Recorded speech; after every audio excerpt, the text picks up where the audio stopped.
The fundamental strategic illusion of Operation Barbarossa, launched on June the 22nd, 1941, was the belief that mechanical momentum and tactical virtuosity could bypass the physical limits of continental geography. To the German General Staff, victory was a matter of rapid armoured encirclements, deep penetrations, and the destruction of the Red Army's frontline divisions before the Dnieper and Dvina rivers. Yet, as the panzers of General Heinz Guderian and General Erich Hübner drove hundreds of miles into the Soviet interior, they were trailing a logistical lifeline that was fraying to the point of absolute severation.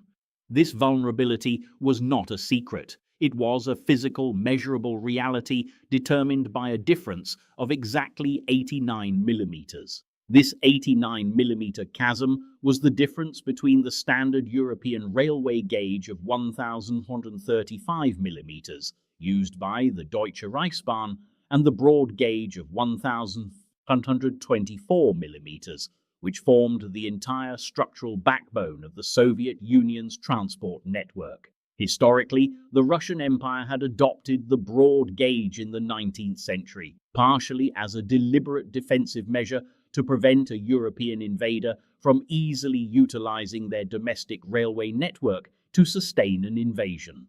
This transport barrier is analyzed with exceptional clarity by Alfred C. Mierzejewski in The German National Railway in World War II, published by the University of North Carolina Press in 2000.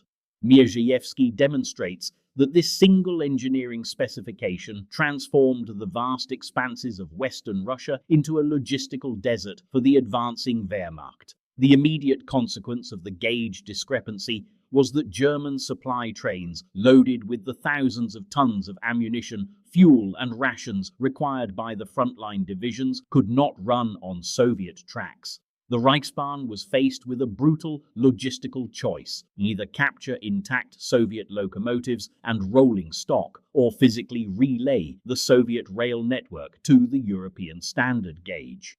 The first option proved to be a catastrophic failure. The Soviet Red Army, executing a highly systematic and ruthless retreat, carried out a comprehensive evacuation and destruction of their railway assets. Locomotives were run into deep rivers, boiler tubes were deliberately melted with thermite charges, and water towers, coal depots, and signalling stations were reduced to piles of rubble. Out of the thousands of locomotives operating in the western military districts, the Wehrmacht captured only a handful of functional broad-gauge trains, leaving them with virtually no means to operate the conquered tracks. This left the German invaders with no alternative but the physical reconstruction of the Soviet rail network. To convert a broad-gauge track to standard gauge, German railway pioneer units, Eisenbahntruppen, had to perform a labor-intensive, exhausting mechanical procedure. They had to unbolt one of the steel rails, slide it inward by 89 millimeters, and rebolt it to the wooden ties. As Alfred Mierzejewski documents, this conversion process was severely bottlenecked by a chronic shortage of specialized tools, replacement spikes, and skilled labor. Furthermore, because Soviet railway construction utilized lighter, untreated wooden ties and lighter steel rails than the heavy-duty networks of Western Europe, the converted tracks were structurally fragile. They were physically incapable of supporting the immense weight of heavy German locomotives, leading to frequent derailments, track spreading, and a systemic reduction in train speeds to a crawl. The Wehrmacht had driven a modern, mechanized spearhead into the heart of Eurasia, but its vital logistical spine was a fragile, hastily modified provincial track that could collapse under the weight of its own supplies. While the physical conversion of the rails represented an immense engineering bottleneck, an even more terminal crisis emerged in the physical mechanics of the locomotives themselves. A steam locomotive is not a passive vehicle. It is a highly complex thermodynamic machine that is designed to operate under very specific environmental and resource parameters. As the Reichsbahn attempted to run its standard gauge locomotives over the newly converted tracks in Russia, they discovered that Western European locomotives were fundamentally incompatible with the harsh realities of the Soviet environment. This mechanical crisis is examined in detail by Martin van Creveld in his seminal work on military logistics, Supplying War Logistics from Wallenstein to Patton, published by Cambridge University Press in 1977. Van Creveld deconstructs the operational failure of the Reichsbahn during the winter of 1941, proving that German locomotive design was a direct structural cause of the Wehrmacht's logistical paralysis. The primary mechanical vulnerability of the standard German locomotives, such as the Class 50 and Class 44 heavy freight engines, lay in the design of their water feed pipes. In Western Europe, where winters are relatively mild and maintenance infrastructure is highly centralized, German engineers had designed these locomotives with their water pipes running along the exterior of the boiler shell to facilitate easy access for maintenance and repairs. However, when the sub-zero temperatures of the Russian winter arrived in November 1941, this design choice proved fatal. The external water pipes, completely exposed to the freezing winds of the Russian steppe, froze solid and burst instantly. Within a matter of weeks, over 70% of the German locomotives operating on the Eastern Front were rendered completely useless, their boilers ruptured and their mechanical systems paralyzed by frozen water. In stark contrast, Soviet locomotives such as the rugged FD and SO classes had been designed by engineers who understood the unyielding physics of the Russian climate. Soviet locomotives featured water pipes that were insulated and routed entirely within the interior of the boiler shell, shielded from the external cold by the immense heat of the boiler itself. Furthermore, Soviet steam engines were engineered to operate on low-grade, high-sulfur coal and could utilize highly turbid, untreated water directly from rivers and ponds without suffering from immediate boiler scaling or corrosion. German locomotives, which required high-quality Ruhr coal and purified, softened water, rapidly deteriorated when forced to burn low-grade Russian lignite and consume untreated well water. The boilers of the Reichsbahn engines quickly clogged with scale and mineral deposits, dramatically reducing their thermal efficiency and leading to systemic mechanical failures. The Reichsbahn attempted to resolve this crisis by rushing the development of a simplified, mass-produced wartime locomotive known as the Kriegslokomotive, Class 52. As Alfred Mirzievsky documents, the Kriegslokomotive was a triumph of simplified industrial design, utilizing fewer raw materials, eliminating copper and brass, and featuring fully insulated, internally routed pipes to withstand the Russian winter. Yet the first Class 52 engines did not begin to roll off the assembly lines in significant numbers until late 1942, far too late to affect the outcome of the critical battles of 1941. During the decisive march on Moscow, the Wehrmacht was forced to rely on delicate Western European locomotives that were physically breaking apart under the influence of the cold, leaving thousands of tons of supply crates stranded at railheads hundreds of miles behind the advancing front lines. The paralysis of the Reichsbahn network forced the Wehrmacht to transition its supply operations from the rails to the highly fragile localized systems of motor transport and horse-drawn columns. This transition represented a catastrophic leap backward in logistical efficiency. In the mid-20th century, a single freight train could carry between 500 and 1,000 tons of supply payload over hundreds of miles in a single day. To move that same volume of supplies over unpaved roads required hundreds of 3-ton Opel Blitz trucks or thousands of horse-drawn infantry wagons.